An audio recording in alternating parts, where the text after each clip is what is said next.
are here because I have an announcement. I am quitting pro-babysitting and pro-diaper fantasy facilitating starting right now. I mean, I still have some engagements that were made ahead of time that I will be fulfilling, but other than that, I am not taking any bookings for future sessions. There may be exceptions for people that I know that have sessioned with me multiple times, and if I feel like doing it. I guess everything's kind of up in the air. But let's start with why I even started this in the first place, and then my thought process of why I came to this very sudden, well, seemingly sudden decision, which isn't really that sudden. I've been planning on quitting in 2021 because when I started babysitting, there was always a quit date, and I knew what that was. And then I kind of moved the quit date to 2021, which was when I hit a certain age. And now I'm just moving it up. So that was always kind of the plan. I started because my husband and I weren't having any kids. That's a pretty final decision and one that I'm good with. So I wanted the real responsibility of knowing what it feels like to take care of other people. And it's not like I haven't had this experience before in my life, but we're gonna get into that. I want to know what it was like, to really be, I don't know, selfless is a word. And I got to experience it for many years where there would be times when I'm tired and exhausted and I don't feel like it, but I do it because that is the responsibility of a caregiver, and I really wanted to know what that feels like, which I kind of already do because I have to take care of like my husband and dogs.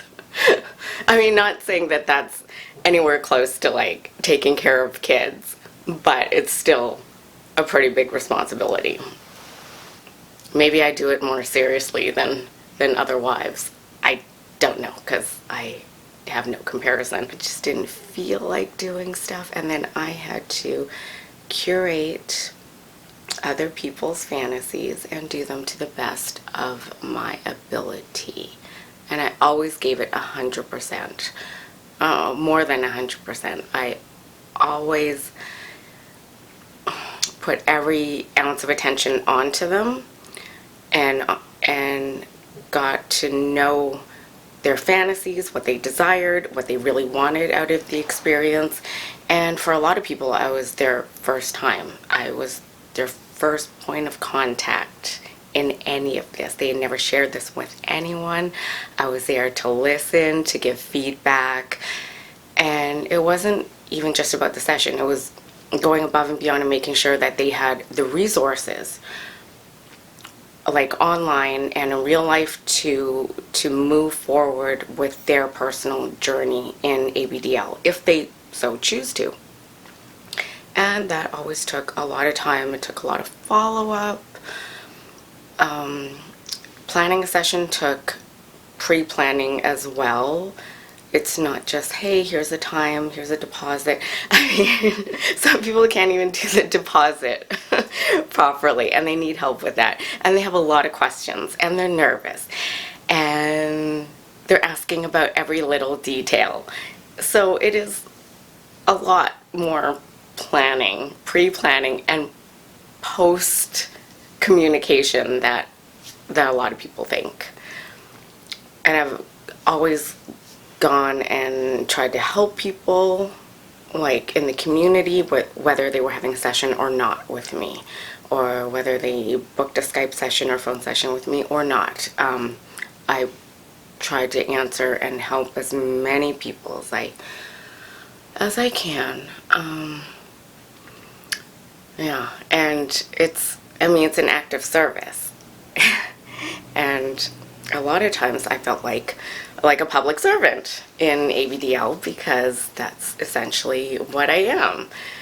A lot of people have it in their fantasies that, you know, quote, mommies or babysitters or caregivers are in charge, but really I'm there to curate your desires and your fantasies.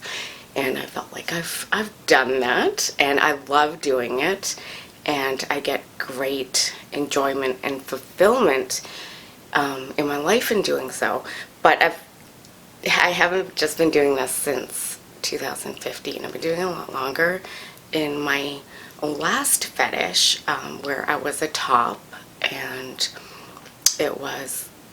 I took things really seriously. I was like in very serious, old school, old guard DNS relationships, and where tops were not very common. And in that one, I was in charge. Like, people would think that I'm in charge, but really I'm getting to know my slaves and my subs, and getting to know their desires and what they wanted out of the experience, and fulfilling that. Except that I wasn't doing it for pay. That was my 24/7 lifestyle. Okay, maybe not 24/7. It was my lifestyle since like 2012, and yeah, there just wasn't a lot of leaders in that other world, and there just wasn't a lot of people for slaves to go to who truly understood them. I gave years of my life to this. Years. I'm never gonna get back, but I have no regrets on that. I think I didn't feel fully satisfied or appreciated in that. When I came out that I wasn't happy and I was quitting the other lifestyle, like, a lot of people came in and were like, oh my god, I didn't know that you weren't taken care of. But I wasn't. I wasn't fully psychologically, mentally fulfilled in that. So it is what it is. Definitely a lot more serious than it is now. Like, I would have to give advice on their actual lives, on their actual careers. People were like, I want you to take control of my money and my finances and help me make better decisions. So I had to do a lot more, like, mentally. And not that it was taxing. Maybe it is. I don't know. I'm just talking it through right now. I guess it was. And I don't think I ever got back what I put into it. Just a lot of responsibility. Just a lot of years of being a public servant to others. And I guess I counted it up. It was like close to 9 years. 9 years I've been out there as a public servant. And I'm not sure what happened. It started when COVID hit, and then there were no sessions for a few months, and I really, really enjoyed that time. And so I didn't want it to start again, and then I did start again. I started taking bookings again in the start of, what was it, July? And then I had a whole bunch for like 2 weeks, and I don't know if that just burned me out, but I was like, you know what? I think my time of service is done. I feel fulfilled for the most part in life in that faction, and I don't think I want to do it anymore. If someone was thinking about becoming a sitter, what advice would you give them? Oh God. Oh, that's a really good question. Have a good understanding of the fetish, of the lifestyle, and what people are looking for. Like, I just see so many, not so many, but some other nurseries, and they think, oh, all all ABDLs, just want to be treated like babies, or they want to be treated like toddlers, and that's it. And then they force that narrative onto DLs or other people that may not want that type of fantasy fulfillment. So I think it's a good idea to have a good understanding of the fetish and have it yourself, if that's possible. I don't know if it's possible to, I mean, I developed a diaper fetish. I guess I had it since I was 19 and then forgot about it. So that's different. And also, don't do things that you're not comfortable with. Don't compromise on that, because it's going to feel fake. It's going to feel forced. Like, for me, I would never wear dresses or pantyhose or whatever. Like, I'm not that type of dress-up person. You're going to get who you get. And it's going to be a real and organic experience. So don't compromise who you are. Make sure you're okay with acts before you agree to them. And if you're not sure and kind of on the fence and you want to give it a try, and then you'll see if you like it or not like it. Like, through the years, I found so many things that, like, I really like. Mainly butt stuff. Are you still going to be active in the ABDL, CGL, age play community? Yep. Nothing else is changing.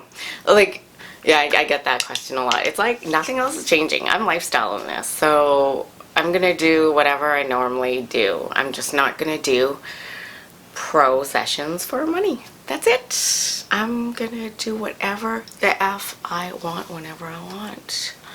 And see whoever I want on my own time. And contribute whatever I want. Going forward, is there anything that you look forward to? What comes next? Oh, geez. I haven't planned that far ahead, because I was just thinking it's going to be life before I started babysitting. Except with playing with more diaper boys. There's going to be more time and energy for me to play with cute diaper boys. So I'm still going to talk to the same people I talk to. I'm going to have more time for other creative outlets. I'm not going to say what they are. And that's it. If you could meet yourself 5 years ago, what would you say? These are really deep questions. I would tell myself to be careful of who you trust. And I guess really the truth about community and what community really is. So I guess the big question here that's going to be on everyone's mind is that you have a lot of stuff. I do have a lot of fucking stuff. What are you going to do with it all? Or are you going to do anything with it? I know. I've like told certain people that I session with that I'm quitting soon, and they all have that same question. And I'm really not sure. I think I'm gonna give away some of the small stuff, like stuff that I don't need for, like, I need a mommy videos. Like, why do I have so many plastic pants? Because a lot of people have purged stuff on me the last few years. Like, I have too many onesies, and some of them don't fit people that would visit the nursery. Number 3, plastic pants are not hot. All the plastic pants I'm just giving away. Like, all the little things, like there's too many sippy cups. Some of the toys can go, some of the books can go. Yeah. I think for the most part, like, all the BDSM stuff, I'm keeping, because I like that stuff. My straight jacket, definitely keeping. All the big furniture I'm keeping for now. So yes, all the big stuff I'm gonna keep. I'm gonna keep the nursery, and I'm just gonna see how much it gets used in the next year or two, and then make a decision after that. And I think if it's not being used, yeah, I'll just sell it locally. The crib was custom made. It's not the most functional crib, but it looks kind of cute. So yeah, I guess that's gonna eventually go.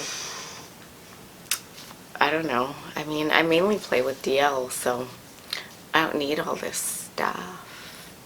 Just need some stuff like the straight jacket and the butt toys. So, as you cycle out your current selection of items you have available to you, what items would you want to expand into? Like, what would you want to have for your future growth? Like in here, that's in the nursery now. I don't think there is any future growth. I mean, it's all been a journey. I've learned a lot about myself and my likes and dislikes. I don't think there's any like growth in this area. At least that I plan on. I'm gonna keep making YouTube videos, and I mean, I've had I Need a Mommy since 2007. I don't want to fucking do anything. I don't want.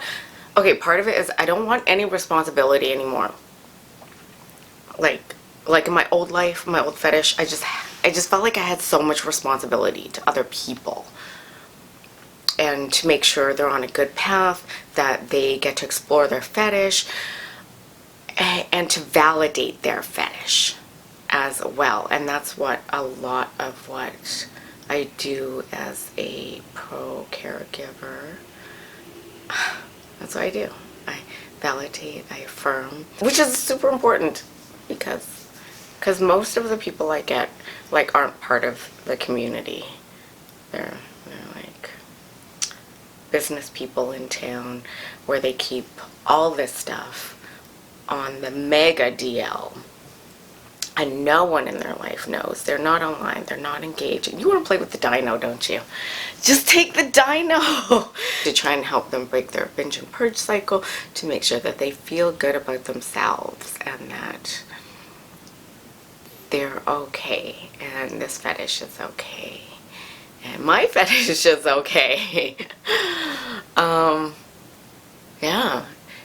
When I developed a diaper fetish, did I ever feel like weird? I don't think I ever did. I was 19, I discovered wet set. I never felt like super shamed, I think. Okay, maybe I did a little bit, like the second time that that my diaper fetish came back. I hesitated in telling a lot of my friends because I guess I was a little embarrassed.